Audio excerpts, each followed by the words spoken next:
Welcome to Everything Co-op, bringing you information on how cooperatives can help improve your quality of life. This show is being sponsored by the National Co-op Bank, NCB.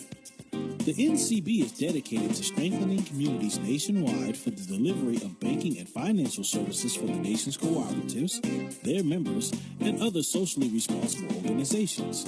For more information on the power of community ownership, visit ncb.coop. That's ncb.coop. Now stay tuned for your host, Vernon Oakes. Good morning, everybody. This is Vernon Oakes, coming to you from Silver Springs, Maryland this morning, the Washington, D.C. metropolitan area. It's a beautiful day out here today, particularly after all of the rain that we had last week.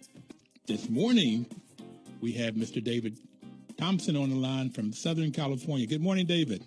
Good morning, Vernon. How are you? I'm great. And yourself? Well, good. Lovely to hear your voice, but I need to remind you I'm in Northern California. Oh, great. Okay. Thank you. I have you in L.A. No. I moved north about 30 years ago. Okay. What part of Northern California were you? Davis, which is a university town near Sacramento. Okay. Fantastic. Right. Okay. Right. I didn't know that. I've always had you in Southern California. Oh, my God. Well, move me on your map. Okay. Well, David, I celebrated my 68th birthday yesterday, so I'm excited as I can be. Wonderful. Good for you. And this is our second anniversary. We started this program 2 years ago to celebrate Cooperative Month, which is the month of October. And we've been on for 2 years. We were only going to do it for a month, and you were on that first month, and we're glad to have you back on again. And today we're going to talk about opportunity, or is it co-opportunity? It could be both. Okay. What is co-opportunity? Oh, okay. Well, I'm looking here, Vernon, at the replica of my new book that will be coming out. It's going to be a book launch on October the 18th in Santa Monica, California. And that might be why you think of me being in L.A., because I spent many years in L.A., but a part of the time that I spent in L.A. was working with a group of other people to start a food co-op. And that food co-op is called Co-opportunity in Santa Monica. It has the largest by square foot sales of any food store in the United States.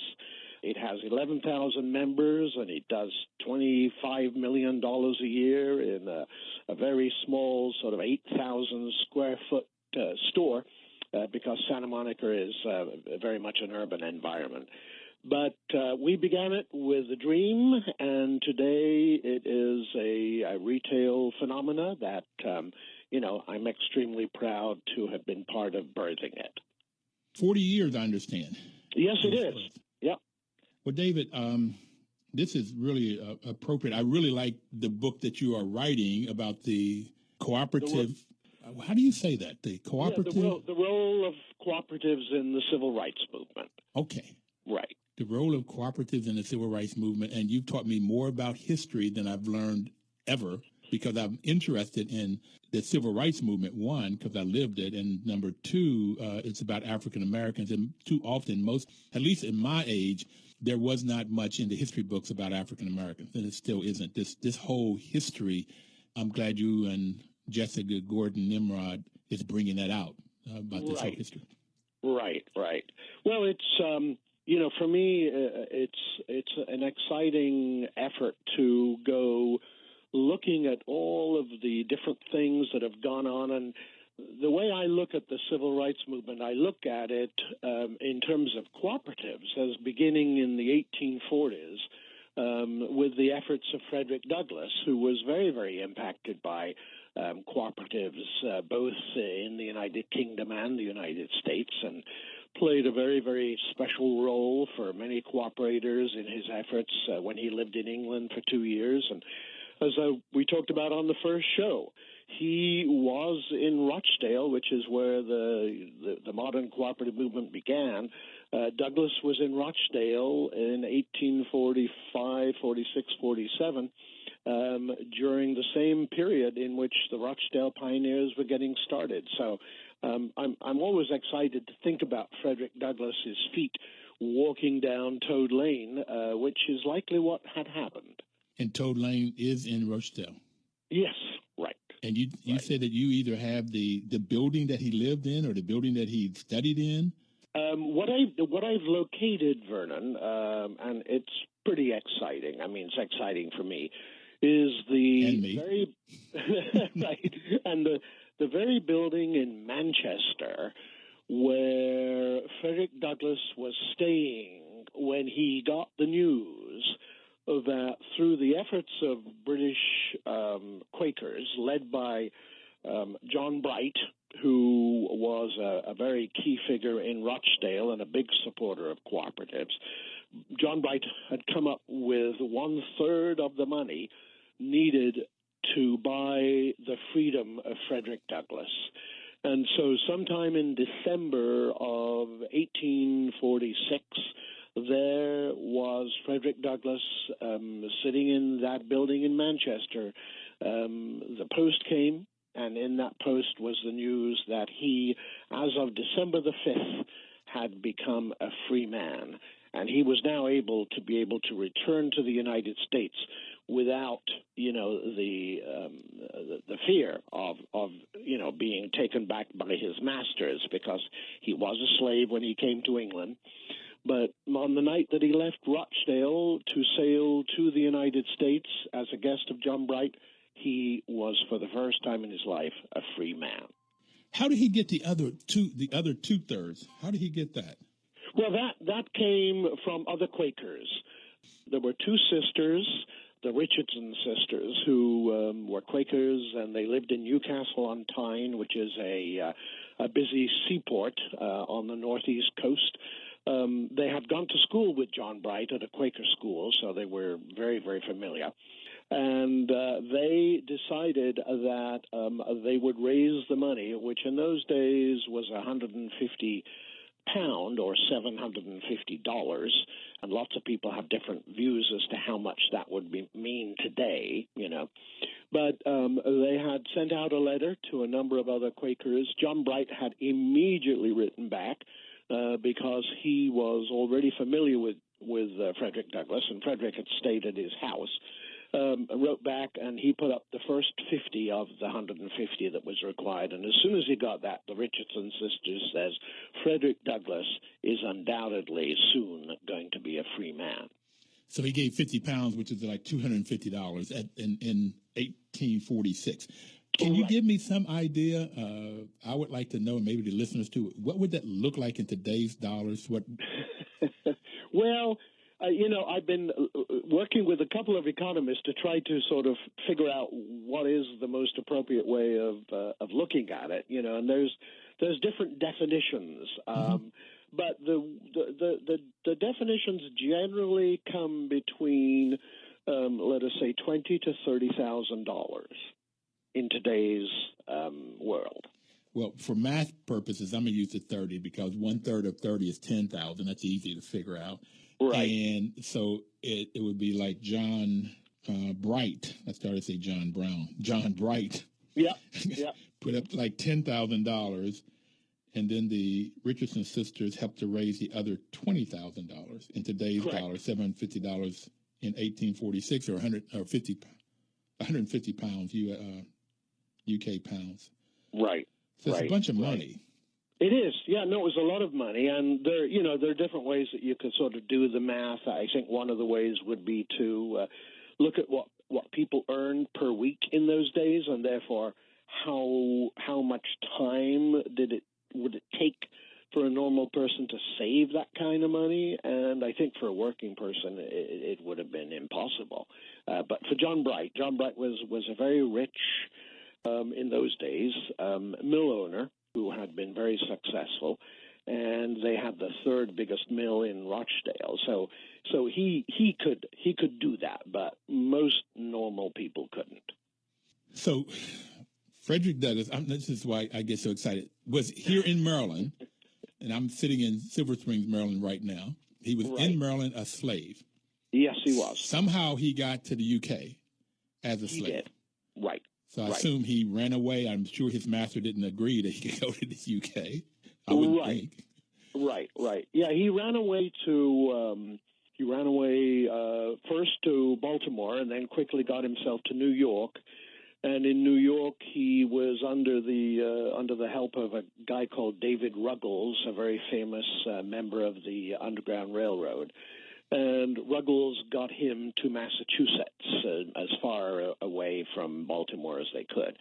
But in 1845, Douglass published his narrative, which was the story of his beginning. And the interesting thing is when that narrative was published in Britain, John Bright wrote the preface to it because, again, they were so entwined with each other. Mm-hmm. But Douglass's friends at the time said to him that now, because he was known, his name would be, put out as, speaking at a certain place and doing certain things, that the slave master was going to be, sending the warrant for him to be returned, because once they knew where he was, it would be easy enough to grab him. And in those days, the law required that slaves be returned to their masters, So what happened is a number of his friends recommended that he go to England, and off he went, and he stayed there for 2 years, from 1845 to 1847, partially considering at some points, staying there. Mm-hmm. His family stayed in the United States, but eventually, through the efforts of the Richardson sisters, that took away the cloud that was over his head. Because he came back to America, he would be so well known, he would be easily grabbed. And in 1850, I don't know, Congress passed the fugitive law, and the fugitive law said, any slave anywhere, if somebody said that guy's a slave, grab him, and the marshal would have to grab him and send him back, and so Douglass would have been less of a free man because he was so well known. That history is interesting, and what makes it also interesting, 1847 is basically 100 years before I was born. I was born in 1947. Right. Yeah, that's not so long, is it? No. Right. Not long at all, and all of his history. And again, when I went to school, this was, they didn't teach about Frederick Douglass. I heard about Frederick Douglass when I was in college. Mm-hmm. And so that's why I found out why I did not like history. But this is fascinating to me. Particularly, he left the U.S. as a slave and came back as a freedman. Now, did he earn any of the money when he went around England speaking? He did. Yeah, he did. He actually, I would say, had a very successful career in England speaking. He spoke quite frequently, probably once every 2 or 3 days. There's a website in England that shows all of the places at which he spoke. And he spoke in Rochdale 5 different times.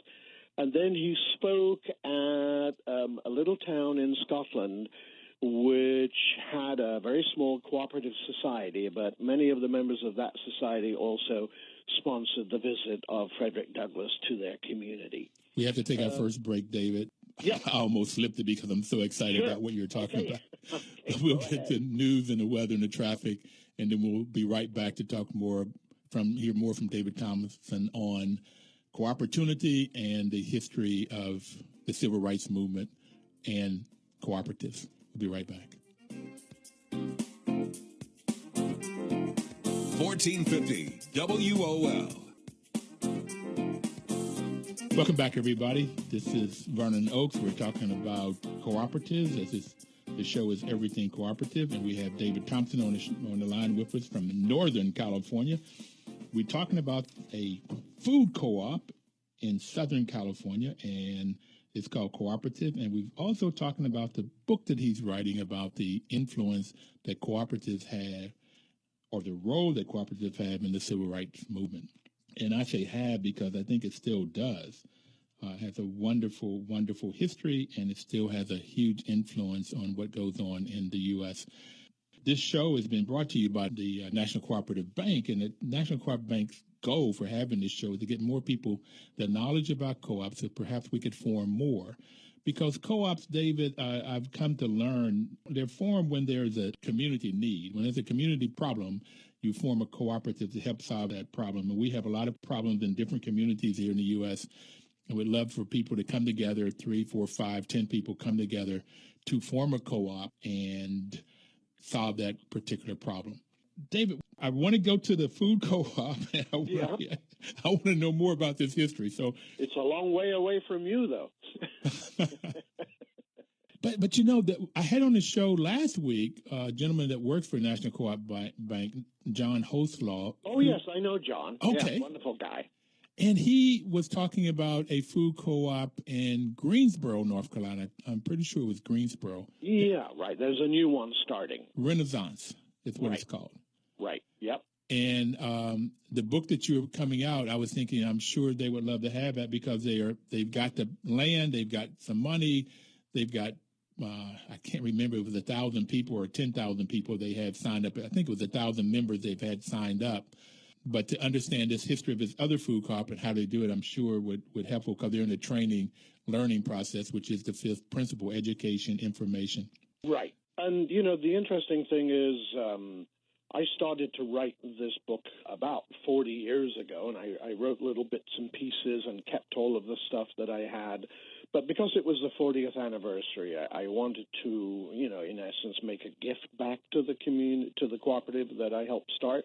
And one of the key things I had in my mind is that there is such a rage for food cooperatives going on in America today that it is even larger than the wave that we had in the 1960s and 70s.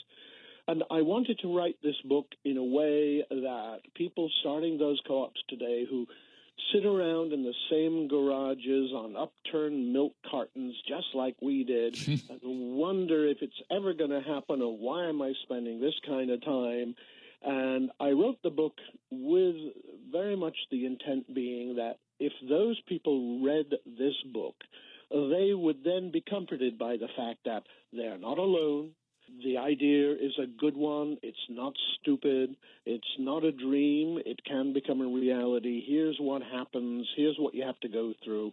But in many ways, I think it's sort of a mental health guidebook for people starting cooperatives today, because that's what happened to us at Co-Opportunity. You know, we just couldn't believe what happened when we finally sort of, you know, got all of the gears churning. Mental health guidebook. I like that. And we talk about the problem in the community. In this community in Greensboro, the store went away, Winn-Dixie, and he said it was a profitable store, but they closed down. And here you have a food desert in this community that you can't go get fresh vegetables and fruits and vegetables and stuff like that. So the people came together and said, let's form this co-op. And John has been working with them on it. And there's a bunch of partners working with them. National Co-op Bank is one of those partners. And I would imagine this book would be very, very, very helpful. So I'm so glad that you got it out. And I want to get a copy. How can I get a copy? Well, or 2 or 10. Yeah. Well, thank you. Well, what I will be doing is, people can reach me. My email address is DT. Can I give that on the air? Sure, absolutely. All right? Yeah. Okay, so my email address is dthompcoop@AOL.com. So dtompcoop@AOL.com, all lowercase. You can contact me that way. But the other way is to, after October the 18th, contact Co-Opportunity in Santa Monica. Send them an email, send them a message. Let's see. Audrey Bime is the outreach person for Co-Opportunity, and get in touch with her. And that's where the books will be. That's where they will get sent from. So if anybody wants books, go through them. And because all I'll be doing if you email me is sending you down to them, you know. So in reading your announcement, you said all of the money that's made from this, where is it going to? Yeah. Well, as a part of the 40th annual celebrations, Co-Opportunity agreed to put up $5,000 of their own money. I agreed to put up $5,000 of my own money, and that $10,000 match will be made to the members and other people who go into Co-Opportunity. And as that is matched, that $20,000 will go into the Cooperative Community Fund that I've helped start with them. And this is an ongoing effort to have an endowment that the interest will go to nonprofits in Co-Opportunity's community. So is that to help start new co-ops? It can, yeah. Some of the money can go to starting other cooperatives, right? But what we do with our community funds, there are now 45 of them that I have helped start through the United States.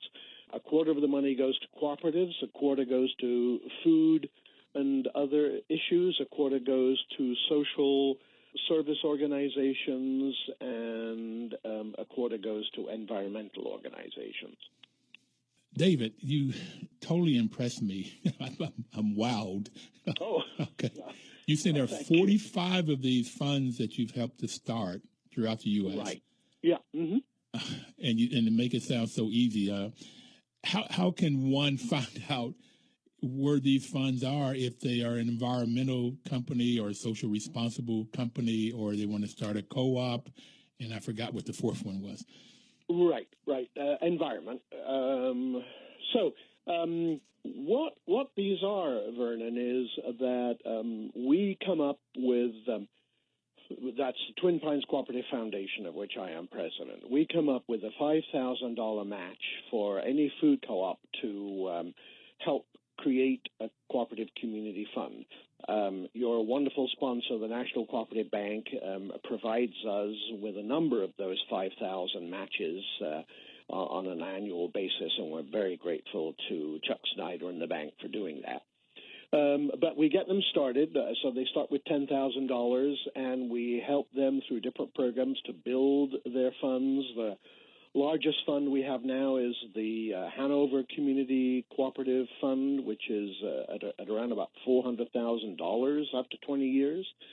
And with the 45 that we have assets of over $2 million.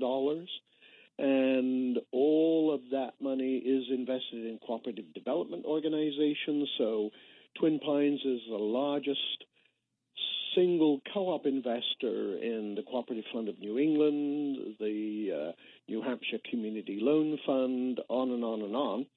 And so every dollar that we have goes into leveraging conventional dollars for the development of new cooperatives.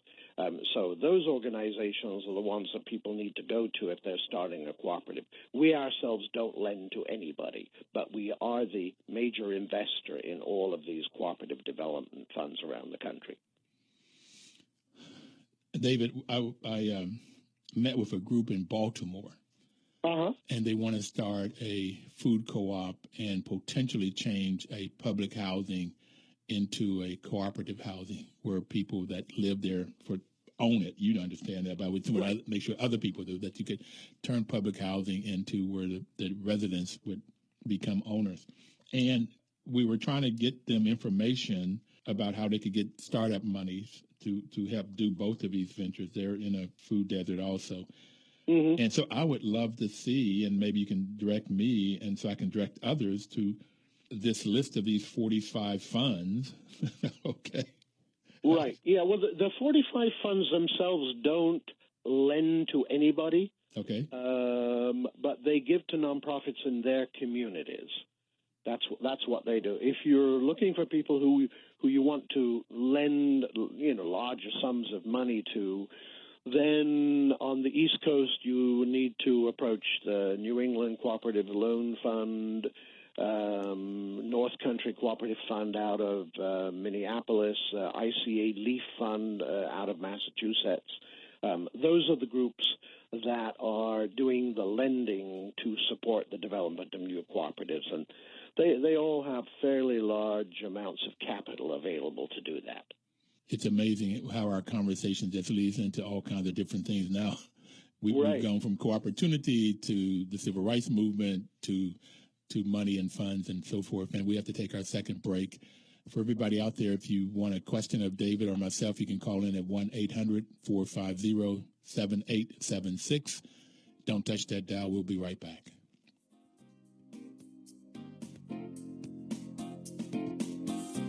1450 WOL. Welcome back, everybody, this wonderful Thursday morning. We're talking to David Thompson out of Northern California, Davis, California, about cooperatives. He is a writer. David, what all do you call yourself? What all do you do? Entrepreneur, investor? Well, I'm glad you asked me and not other people.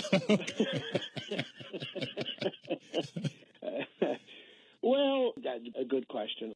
I suppose in many ways I feel some kind of a duty and a responsibility to be kind of even though I'm an immigrant, a Johnny Appleseed of cooperatives. You know, that's there are a number of us in the United States who, you know, talk about cooperatives, promote cooperatives, figure out how to grow them, figure out how to develop them, figure out how to get them the resources. It's a very important role that a number of us play, and I'm really proud to be a part of that group. And the National Cooperative Bank are just absolutely fabulous in doing all of this stuff with us. I think I've told you this about 5 years ago. I figured out what I want to be when I grow up. Uh-huh. And that was to promote co-ops. This is one of the things that we're doing with this show.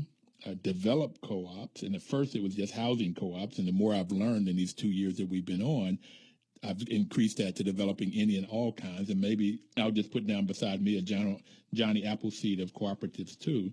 And then it is to, I want to help to start either education institutions like the Howard Universities where I taught or the Stanfords where I went to school at, to either have a division on teaching co-ops, and maybe as a cooperative MBA, a cooperative master's in business administration, or maybe to start a community college, but something that focuses in the U.S. on teaching about cooperatives. And then the fourth thing is to give money. And I had identified ICA and the Federation of Southern Co-ops as the two places that I could give money to. I've been blessed beyond my measure.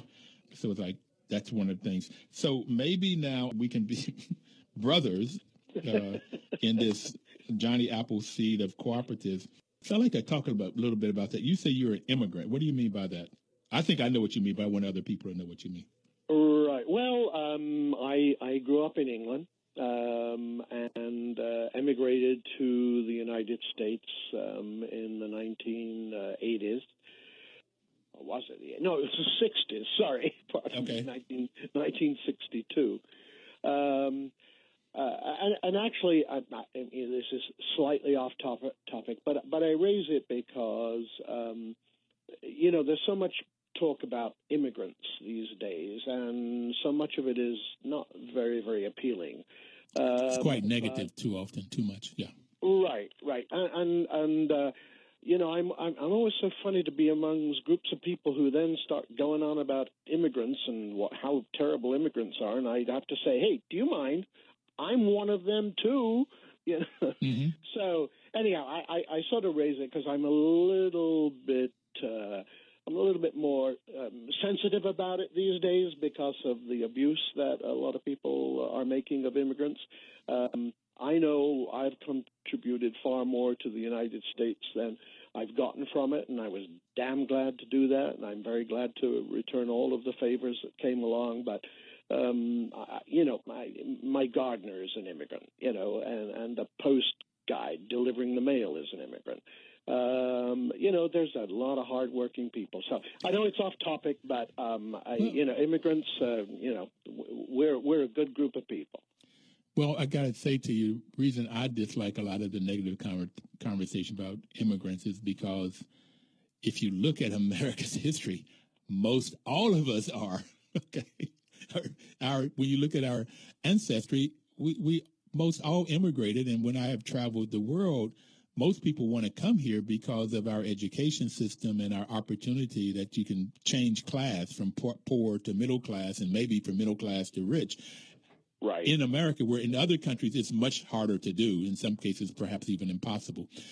So that to me is what makes the U.S. so great. But I'm glad you brought it up, because that's also the reason I like co-ops, is because it gives the everyday common person with an education, a formal education, or without, the opportunity to create financial wealth. Right. And, sort of tying it back into the immigrant thing, there are huge amounts of cooperatives all around the United States that are mainly based amongst immigrant communities, where the cooperative allows the different immigrant groups to come together, to put their capital together, to help each other, to build housing, to build small businesses. There are various other things that are going on, but there are, house cleaning co-ops of Central American immigrants in San Francisco. There are groups of Haitians that have formed immigrant co-ops in Florida, and Puerto Ricans have done lots of immigrant co-ops. So the co-op has been a central element of many of the immigrant groups that have come to America.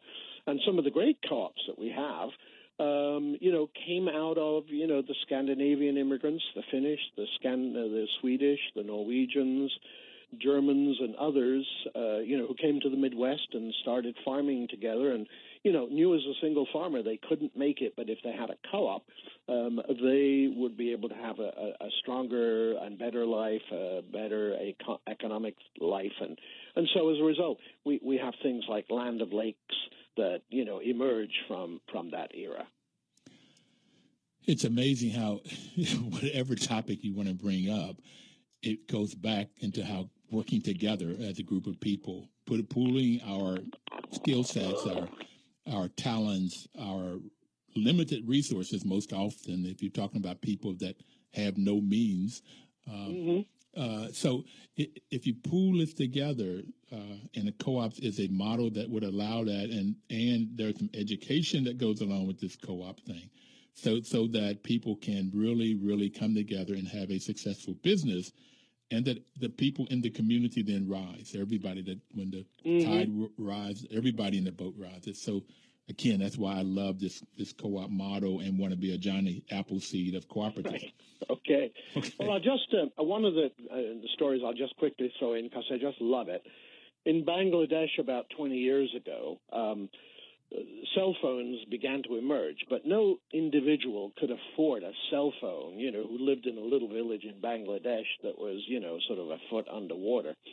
And I heard this story about all of these cell phone cooperatives that began to emerge in Bangladesh, where a group in the village who were small business people who needed to make contact in the city, to bring in the agricultural products that they had, they formed a co-op. They bought a cell phone, and they used it amongst themselves to make their contacts with the big cities, and off they went with their little trucks and all of that kind of thing. And I thought, what a wonderful idea. You don't keep it to yourself, but share it amongst your friends, and you enter into the marketplace, and these little cooperatives began to, do better and get better prices for the thing and have a better life for themselves. And I thought to myself, what a great, great idea.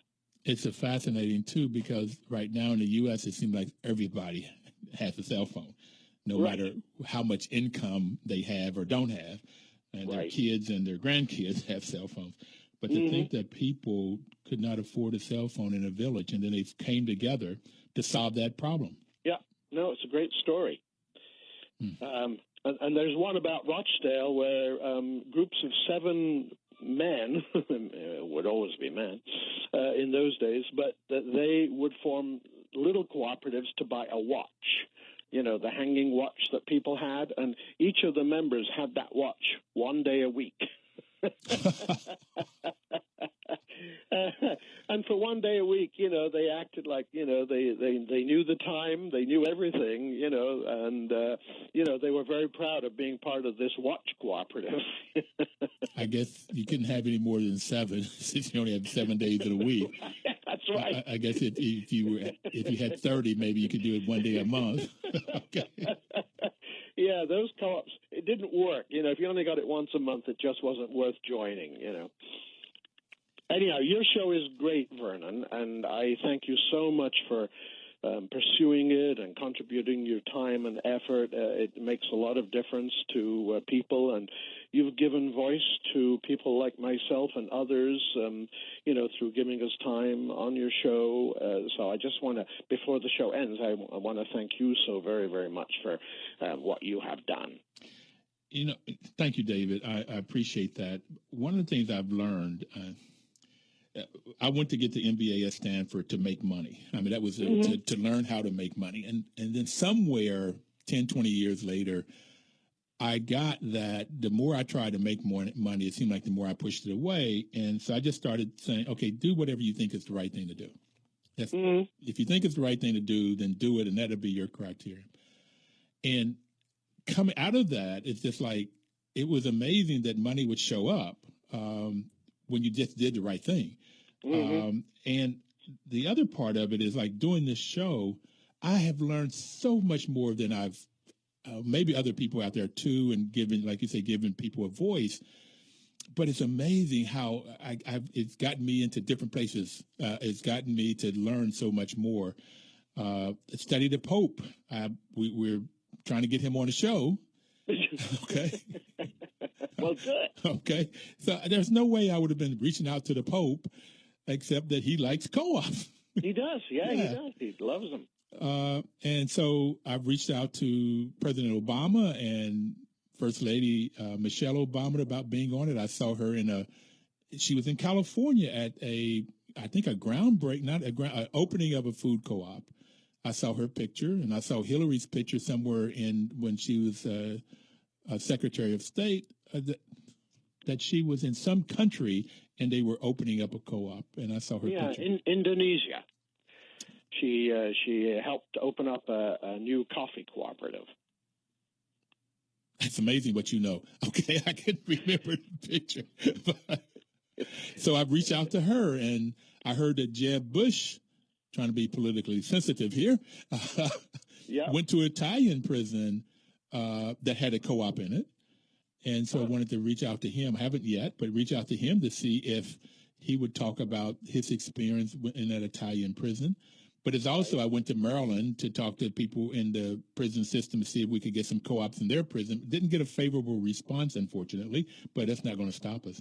We'll keep trying to see, because the recidivism rate, that's the rate that people go back into prison. It had gone that where people were not in the co-ops in Italy, they were like 70% would return back. And if they were in the prisons, it was almost unmeasurable. It was like they said 1% of the people would come back. Because they worked in a co-op while they were in prison in a bakery. So they learned how they were an owner, and they made the same money they would have made outside. So they could have savings, and they had a way for them to have savings.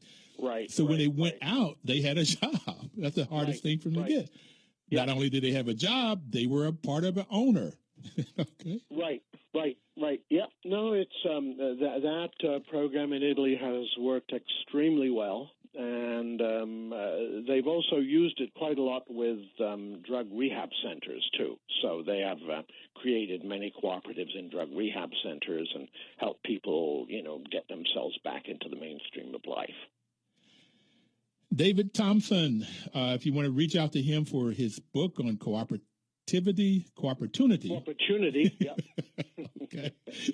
You can reach him at DThomp, THOMP, co-op at AOL.com. Okay. We're going to take our last break. David, the time goes by so quick, and I think I could talk to you for 2 or 3 hours. Well, I always enjoy chatting with you, and I'm just so appreciative of what you do as a result. So, well, the thing that, as you know, Pat Thornton is the developer, and what we're trying to not only do is that's not only just talk about it, but see if we can help get some started. This Johnny Appleseed piece, and there is a lady, Irma Wilburn. Oh yeah, right. Albany, Georgia. She's got 10 ladies, herself and 9 others, that's starting a bakery there. Oh, good. And that's just fascinating when she talks about there are 4 counties that these ladies come from, and they're coming together, and there's some community kitchen they're going to be able to use. So it's just fascinating what people can do as they come together. So I've been working with them. Mainly my part is on the business plan and trying to help them get the co-op technology information from either U.S. Federation or right there in the Federation of Southern Co-ops, so they could get that thing started and going. And I told them I want to get paid in bread, bakery goods. They can donate some bread to me. We'll be right back. Please don't touch that dial. We'll have another 15 minutes with David. I'm sure it will be exciting because I enjoy talking to him so much. Don't touch the dial. 1450 WOL. Information is power. That's why WOL is a great partner to have this show, because we're giving you information that if you use it, you can have power. Power to solve your community problems, whatever they might be, including not having enough jobs. You can help to create jobs by creating worker-owned co-ops, which are called worker co-ops, to solve whatever community problem you might have. David, let's go back to Cooperative. You had said it's one of the largest food co-ops in terms of sales? Well, no, it's by sales. It's the largest sales per square foot of any food store. Per square foot. Okay. Yeah, of any food store in America. Okay, because at first I thought you said it was the largest in square foot. So I didn't understand. No. It's a very. It's only about I don't know, probably about a 12 to 14,000 square foot building altogether. Okay. Why are they able to sell so much? With 11,000 members? Yeah, 11,000. Why are they able to sell so much? Mm-hmm. Well, Santa Monica is a good place to live. I certainly lived there for quite a while and enjoyed it immensely. I lived there for 4 months once. I was doing some consulting out there, and I lived in Santa Monica. It's a wonderful place to live. If you could afford it. Right, yeah, if you could afford it, right. But, Santa Monica has always had a very progressive element to it for the past 30, 40 years. And, people eat well and look after themselves, things like that. But there's a lot of competition. There's 2 or 3 Whole Foods there. There's a couple of Trader Joe's. There's all sorts of other stores around, but Co-Opportunity is the only locally owned natural foods retailer in Santa Monica. Actually, does a good job of having that as its moniker, as you might say. Employs over 100 people, and they just grew and grew and grew. And their dilemma is it's so difficult to find property in Santa Monica at a reasonable rate that they have not been able to grow because they just don't have the millions to go off and buy a piece of real estate. So that's the affording part of Santa Monica, is the real estate. Right. David, it's a food co-op, and with 11,000 members, I would think it's a consumer co-op. And a consumer co-op, for those of you out there, is when the people that buy the products or the services own the business. So this is a consumer co-op, right? Because food co-ops could be either a worker co-op or a consumer co-op. Right, yeah, they can be either, yeah. But this is a consumer cooperative, and it's probably the 3rd largest in California. So if you have a consumer cooperative, the focus then, the people that own the business, they will vote for the board of directors. Correct. And the board of directors then create policies, and they hire management, and they make sure management is doing their job. But their focus then is on the consumer needs, on the people that buy the products. Right. So what I get for food co-ops is then they do things that the consumer wants it done, no matter what that is. If they can afford to do it, they can do it. And can you tell some of the things that food co-ops and maybe Co-Opportunity have done? For instance, one of the things I heard that they put what was included in their foods long before it was, on the packaging, on the label, long before it was law to do that. Mm-hmm. Well, Co-Opportunity, like about another 130, 140 other food cooperatives around the country, are part of the National Cooperative Grocers Group. And that group works with all of its member co-ops around the country to, get the best quality products that are available in co-ops, to have the most ethical products, to have products that, pay a great deal of attention to the environment. Food cooperatives like Co-Opportunity are very much involved in responding to the needs of their local community. They buy more from local farmers because of that commitment. They give more money back to local organizations than people like Whole Foods do. There's just, a whole range of things that food cooperatives do in their communities because they are owned by the members who are the same people that live in those communities, and they are committed to, getting better health for people in the community, better food, better qualities, et cetera, et cetera. Their interest is in serving the needs of their members. They are not there, solely for profit, although being a profitable cooperative is always a good idea because you have even more to share with your members because cooperatives will then share their profits with their members. Well, I had come to the understanding a long time ago, 30 years ago, that if you're a nonprofit or for-profit company, you have to have profits, whether it's called surplus or whether it's called profit or whatever you call it. You have to have more coming in than going out. If you have it the other way around, you won't be in business long. You have more going out than coming in. Right. So, and also you need surplus monies to fund growth or to fund research. When you say, I want to do the best I can for my members, then what is that? What do the members want? Surveys, or what do they need, and how do you produce that? How do you create packaging that will tell people what it is that's in there in a way that educate them about what's in there? So, yeah, you have to make money. There's no question about it, no matter what you call yourself. Yeah. Well, I say money is the root of all good. It's just evil people that do the wrong things with it. Ah, I love it. I love it. I love it.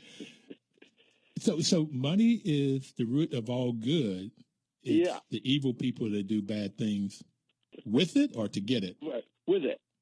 Yeah, see, I consider greed is not a bad thing by itself, but when you hurt people, do evil things to people to get money, then that's what makes money bad to me. Right. Well, I'm just, almost all of my life I've spent in cooperatives. I have had a real keen focus on access to capital because, the range of new cooperatives that are emerging at this time is the biggest wave we probably ever had.